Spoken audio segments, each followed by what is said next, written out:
ನಮಸ್ತೆ ವೀಕ್ಷಕರೇ, Raj fort city YouTube ಚಾನಲ್ಗೆ ಸ್ವಾಗತ. ವೀಕ್ಷಕರೇ, ಈ ಗಾಡಿದು ಡೀಟೇಲ್ಸ್ ಎಲ್ಲ ನೋಡಿದ್ಮೇಲೆ ನಿಮ್ಗೆ ಏನಾದರೂ ಈ ಗಾಡಿ ಬೇಕು ಅನಿಸಿದ್ರೆ ಈ ವಿಡಿಯೋ ಕೆಳಗಡೆ ನೋಡಿದರೆ ಸಾಕು, ಟೈಟಲಲ್ಲಿ ಸಂಪರ್ಕಿಸಿ ಅಂತೇಳಿ ಗಾಡಿ ಅವ್ರದ್ದೇ ಕಾಂಟ್ಯಾಕ್ಟ್ ನಂಬರ್ ಸಹ ಕಾಣಿಸುತ್ತೆ. ವಿಡಿಯೋ ಕೆಳಗಡೆ ನೀವು ಡೈರೆಕ್ಟಾಗಿ ಅವರು ಸಹ ಕಾಂಟ್ಯಾಕ್ಟ್ ಮಾಡ್ಕೊಬೋದು. ಅಲ್ಲೇನಾದರೂ ಕಾಂಟ್ಯಾಕ್ಟ್ ನಂಬರ್ ಇಲ್ಲ ಅಂದರೆ ಗಾಡಿ ಸೇಲ್ ಆದಮೇಲೆ ಸೇಲ್ ಆಗಿದೆ ಅಂತ ಹಾಕ್ಬಿಟ್ಟು ನಂಬರ್ ಡಿಲೀಟ್ ಮಾಡಿರ್ತೀವಿ. ಕಾಂಟ್ಯಾಕ್ಟ್ ನಂಬರ್ ಇದ್ದರೆ ಕಾಂಟ್ಯಾಕ್ಟ್ ಮಾಡ್ಕೊಳ್ಳಿ. ಇನ್ನು ಫೇಸ್ಬುಕ್ಕಲ್ಲಿ ಮತ್ತು ಇನ್ಸ್ಟಾಗ್ರಾಮಲ್ಲಿ ಏನಾದರೂ ವಿಡಿಯೋ ನೋಡ್ತಿರೋ ಅಂಥವ್ರಿಗೆ ಕಾಂಟ್ಯಾಕ್ಟ್ ನಂಬರ್ ಸಿಗೋದಿಲ್ಲ. ಕಾಂಟ್ಯಾಕ್ಟ್ ನಂಬರ್ ಬೇಕು ಅಂದರೆ ನೀವು ನಮ್ಮ ಯೂಟ್ಯೂಬ್ ಚಾನಲ್ ವಿಸಿಟ್ ಮಾಡಬೇಕಾಗತ್ತೆ. ನಮ್ಮ ಯೂಟ್ಯೂಬ್ ಚಾನಲ್ ಹೆಸರು ರಾಜ್ ಫೋರ್ಟ್ ಸಿಟಿ ಅಂತ. ಇದೇ ಥರ ನಿಮ್ಮದು ಯಾವುದಾದ್ರೂ ಗಾಡಿ ಸೇಲಿಗಿತ್ತಂದ್ರೂ ಸಹ ನಮ್ಮ ಯೂಟ್ಯೂಬ್ ಚಾನಲ್ ಕಡೆಯಿಂದ ಆರಾಮಾಗಿ ಸೇಲ್ ಮಾಡ್ಕೊಬೋದು. ಸೇಲಿಗಿರೋ ಗಾಡಿದು ಒಂದು 5-6 ಫೋಟೋಸ್ ಕ್ಲೀನಾಗಿ ತೆಗೆದುಬಿಟ್ಟು ಆ ಗಾಡಿ ಫೋಟೋಸ್ನ ನೀವು ನಮಗೆ ವಾಟ್ಸಪ್ಪಲ್ಲಿ ಸೆಂಡ್ ಮಾಡಿದರೆ ಸಾಕು ವೀಕ್ಷಕರೇ. ನಿಮಗೆ ಗಾಡಿ ಫೋಟೋಸ್ ಎಲ್ಲ ಕಳ್ಸೋಕ್ಕೆ ನಮ್ಮ ಯೂಟ್ಯೂಬ್ ಚಾನಲ್ದು ವಾಟ್ಸಪ್ ಸಂಖ್ಯೆ ಬೇಕು ಅಂದರೆ ನೋಡಿ, ಇವಾಗ ಸ್ಕ್ರೀನ್ ಮೇಲೆ ಕಾಣಿಸ್ತಿರೋದ್ರೆ ನಮ್ಮ ಯೂಟ್ಯೂಬ್ ಚಾನಲ್ದು ವಾಟ್ಸಪ್ ಸಂಖ್ಯೆ. ಈ ನಂಬರ್ಗೆ ಯಾರು ಕಾಲ್ ಮಾಡಬೇಡಿ, ನಾವು ರಿಸೀವ್ ಮಾಡೋದಿಲ್ಲ. ಯಾಕಂದರೆ ಇದು ನಮ್ಮ ಯೂಟ್ಯೂಬ್ ಚಾನಲ್ದು ಬರೀ ವಾಟ್ಸಪ್ ಸಂಖ್ಯೆ ಅಷ್ಟೇ. ನಿಮ್ಮ ಗಾಡಿ ಸೇಲಿಗಿದ್ರೆ ಮಾತ್ರ ವಾಟ್ಸಪ್ಪಲ್ಲಿ ಈ ನಂಬರಿಗೆ ಫೋಟೋಸ್ ಕಳಿಸಿದರೆ ನಾವೇ ನಿಮಗೆ ಕಾಲ್ ಮಾಡಿ ಡೀಟೇಲ್ಸ್ ಎಲ್ಲ ತಿಳ್ಕೊಂಡು ಯೂಟ್ಯೂಬಲ್ಲೇ ಅಪ್ಲೋಡ್ ಮಾಡ್ತೀವಿ ಅಂತ ಹೇಳ್ಬೋದು. ಏನಾದರೂ ಹೇಳೋದಿತ್ತಂದರೆ ವಾಟ್ಸಪ್ಪಲ್ಲಿ ಮೆಸೇಜ್ ಹಾಕಿ, ನಾವು ನಿಮಗೆ ರಿಪ್ಲೈ ಮಾಡ್ತೀವಿ. ಕಾಲ್ ಮಾಡಬೇಡಿ, ನಾವು ರಿಸೀವ್ ಮಾಡೋದಿಲ್ಲ. ಇನ್ನು ಈ ಗಾಡಿ ಡೀಟೇಲ್ಸ್ನ ಗಾಡಿಯವರು ತಿಳಿಸಿರ್ತಾರೆ, ಅವ್ರು ಏನೇನು ಹೇಳ್ಯಾರ ಅಂತೇಳಿ ಒಂದು ಆಡಿಯೋನ ಪ್ಲೇ ಮಾಡ್ತೀನಿ, ವಿಡಿಯೋನ ಪೂರ್ತಿಯಾಗಿ ನೋಡಿ. ಯಾವ ಸರ್ ಅದು? ಸರ್ ಟಾಟಾ 12 ಸರ್ ಅದು. ಟಾಟಾದಲ್ಲಿ 12. ಹೌದು ಸರ್. ಓಕೆ, ಮಾಡಲಿ ಸರ್? ಮಾಡಲಿ 2022 sir. Owner? Owner second owner sir. ನೀವೇ ಸೆಕೆಂಡ್ ಓನರಾ? ಹೌದು. ಕಿಲೋಮೀಟ್ರ್ ಎಷ್ಟು ಓಡಿ ಸರ್ ಗಾಡಿ? 1,90,000 ಓಡಿದೆ ಸರ್. ಓಕೆ, ಗಾಡಿದು ಡಾಕ್ಯುಮೆಂಟ್ಸು ರನ್ನಿಂಗ್ ಇದಾವ? ಎಲ್ಲ ಒಂದೊಂದು ವರ್ಷ ರನ್ನಿಂಗ್ ಇದೆ ಸರ್. ಓಕೆ, ಟೈರ್ ಎಲ್ಲ ಹೆಂಗಿದಾವೆ ಸರ್? ಟೈರು 2 ಬಂದ್ಬಿಟ್ಟು ಅರ್ಧ ಇದ್ದಾವೆ, ಹಿಂದ್ಗಡೆ 4 ಅರ್ಧ ಇದ್ದಾವೆ, ಮುಂದ್ಗಡೆ ಸ್ವಲ್ಪ ವೀಕ್ ಇದೆ, ಒಂದು 3-4 ತಿಂಗಳು ಓಡುತ್ತೆ. ಹಾಂ ಹಾಂ. ಓಕೆ, ರನ್ನಿಂಗ್ ಎಲ್ಲ ಚೆನ್ನಾಗಿದೆಯಾ ಗಾಡಿ? 100% ಇದೆ ಸರ್ ಎಲ್ಲ.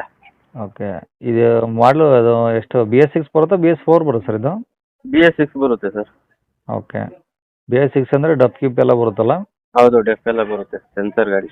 ಓಕೆ, ಇದು ಟನ್ ಕೆಪಾಸಿಟಿ ಎಷ್ಟು ಸರ್ ಅದು? 7.5 ಟನ್ನು. ಹ್ಞೂ. ಎಲ್ಲ ಟೋಟಲ್ ಸೇರಿ 11 ಟನ್ 990 kg. ಓಕೆ, ಇದು ಮ್ಯಾಕ್ಸಿಮಮ್ ಎಷ್ಟು ಹಾಕ್ಬೋದು ಲೋಡಿಂಗು? ಮ್ಯಾಕ್ಸಿಮಮ್ ಅವ್ರ ಇಷ್ಟ ಸರ್, 15, 16, 17, 18 ಗಂಟನೂ ಹಾಕ್ಬೋದು. ಹಾಂ ಹಾಂ. ಬಾಡಿ ಎಲ್ಲ ಚೆನ್ನಾಗಿದೆಯಾ? ಚೆನ್ನಾಗಿದೆ ಸರ್, ಎಲ್ಲ ಗುಡ್ ಕಂಡೀಷನ್ ಇದೆ. ಓಕೆ, ಗಾಡಿ ಮೇಲೆ ಫೈನಾನ್ಸ್ ಏನಾದರೂ ಹಾಕ್ಸಿದ್ರಾ ಸರ್? ಹೌದು ಸರ್, ಫೈನಾನ್ಸ್ ಇದೆ, 13 ಲಕ್ಷ ಇದೆ. 13 ಲಕ್ಷ ಫೈನಾನ್ಸ್ ಇದೆ ಇವಾಗ?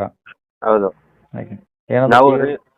ರೀಲೋನ್ ಹಾಕ್ಸಿದ್ದೀವಿ, ಹಾಂ. ಇವಾಗ 1 ತಿಂಗಳಾಗಿದೆ ಲೋನ್ ಹಾಕ್ಸಿ, 13 ಲಕ್ಷ ಇದೆ. ಓಕೆ, ಈಗ ಲೋನ್ ಕಂಟಿನ್ಯೂ ಏನಾದ್ರು ಇರುತ್ತಾ ಅಥವಾ ಫುಲ್ ಕ್ಯಾಶಾ ಸರ್ ಇದು? ಲೋನ್ ಕಂಟಿನ್ಯೂ ಕೊಟ್ಬಿಡ್ತೀರಿ ಸರ್, ಯಾರ ಒಳ್ಳೆ ಪಾರ್ಟಿ ಬಂದು ಕಟ್ಟುವಂಥವ್ರು ಕಂಟಿನ್ಯೂ ಕೊಟ್ಬಿಡ್ತೀನಿ ಬೇಕು ಅಂದರೆ, ಇಲ್ಲ ಟ್ರಾನ್ಸ್ಫರ್ ಮಾಡ್ಕೊಂತೀನಿ ಅಂದರೂ ಕೊಟ್ಬಿಡ್ತೀನಿ. ಓಕೆ, ಎಷ್ಟು ಬರುತ್ತೆ ಸರ್ ಒಂದು ತಿಂಗ್ಳಿಗಂತೂ? 39,000 ಬರುತ್ತೆ ಸರ್. 39, ಹತ್ತತ್ರ 40,000. ಹಾಂ, 39,150 ರೂಪಾಯಿ ಬರುತ್ತೆ. ಓಕೆ, ಈಗ ಹ್ಯಾಂಡ್ ಕ್ಯಾಶು ಎಷ್ಟು ಹೇಳ್ತೀರಾ? 1,10,000 ಕೊಟ್ಟರೆ ಲೋನ್ ಕಂಟಿನ್ಯೂ ಬಿಡ್ತೀನಿ ಸರ್. ಬರೀ 1,10,000 ಕೊಟ್ಟರೆ ಲೋನ್ ಕಂಟಿನ್ಯೂ ಕೊಡ್ತೀರಾ? ಹಾಂ ಸರ್, ಕೊಡ್ತೀನಿ. ಯಾಕಂದರೆ ಡ್ರೈವರ್ಗಳು ಸಿಗ್ತಿಲ್ಲ, ನಾನು 4 ಗಾಡಿಗಳಿದ್ದಾವೆ. ಹಾಂ. ಬಟ್ ಡ್ರೈವರ್ ಪ್ರಾಬ್ಲಮಿಂದ ಕೊಡ್ತಾ ಇದ್ದೀನಿ ಅಷ್ಟೇ, ಡ್ರೈವರ್ಗಳು ಸಿಗ್ತಾ ಇಲ್ಲ. ಹ್ಞೂ ಹ್ಞೂ. ಈಗ 1,10 ಅಂದರೆ ಏನಾದರೂ ಸ್ವಲ್ಪ ಹೆಚ್ಚು ಕಮ್ಮಿ ಆಗುತ್ತಾ, ಅದೇ ಫೈನಲ್ಲ? ಫೈನಲ್ ಹೇಳಿರೋದು ಸರ್ 1,10. ಯಾಕಂದರೆ ಎಲ್ಲರೂ 2 ಲಕ್ಷ 3 ಲಕ್ಷ ಕೇಳಿ ಕಮ್ಮಿ ಮಾಡೋದು ನಮಗೆ ಗೊತ್ತಿಲ್ಲ ಆ ಥರ. ಇದೇ ಹಾಂ. ಫಸ್ಟ್ ಟೈಮ್ ಲೋನ್ ಕಂಟಿನ್ಯೂ ಕೊಡ್ತಾ ಇರೋದು ಗಾಡಿ ಅಂತ, ಡ್ರೈವರ್ ಸಿಗ್ಲಿಲ್ಲ ಕಾರಣಕ್ಕೆ. ಹಾಂ. ಬಟ್ 2.5 1.5 ಹೇಳಿ ನಮಗೆ ಕಮ್ಮಿ ಮಾಡೋಕೆ ಬರೋಲ್ಲ. ಒಂದೇ ನೆಟ್ ಕ್ಯಾಶ್ 1,10 ಕೊಟ್ಟರೆ ಗಾಡಿ ಹ್ಯಾಂಡ್ ಓವರ್ ಕೊಡ್ತೀನಿ, ಅಗ್ರಿಮೆಂಟ್ ಮಾಡ್ಕೊಬೇಕು. ಹ್ಞೂ ಸ್ವಲ್ಪ ಒಂದು 5-6 ತಿಂಗಳಾದ್ಮೇಲೆ ಲೋನ್ ಟ್ರಾನ್ಸ್ಫರ್ ಮಾಡಿಸ್ಕೋಬೇಕು ಅವರು. ಹ್ಞೂ ಹ್ಞೂ. ಈ ಥರ ಯಾರು ಬಂದರೆ ಕೊಡ್ತೀನಿ. ಓಕೆ. ಅದು ಅನುಕೂಲ ಆದಮೇಲೆ 1 ವರ್ಷ ಆದರೂ ಪರವಾಗಿಲ್ಲ, ಮಾಡ್ಸ್ಕೊಂತೀನಿ ಅನ್ನೋರಾದರೆ ಕೊಡಿ. ಹಾಂ ಹಾಂ. ಹ್ಞೂ. ಓಕೆ ಸರ್, ಎಲ್ಲಿರೋದು ಗಾಡಿದು? ದುರ್ಗದಲ್ಲಿದೆ ಸರ್, ಎಕ್ಸಾಕ್ಟ್ ದುರ್ಗ. ಚಿತ್ರದುರ್ಗ? ಚಿತ್ರದುರ್ಗ RTO ಆಫೀಸ್ ಇದ್ದೇನೆ ಮನೆ. ಓಹೋ, ಓಕೆ ಸರ್, ಇದು ಸಿಟಿಯಲ್ಲೇ ಇದೆ ಮನೆ ಹಂಗಾರೆ? ಹಾಂ. ಓಕೆ, ನಂಬರ್ ಇದೆ ಇಲ್ಲ? ಹಾಂ, ಇದೇ ನಂಬರು ಸರ್.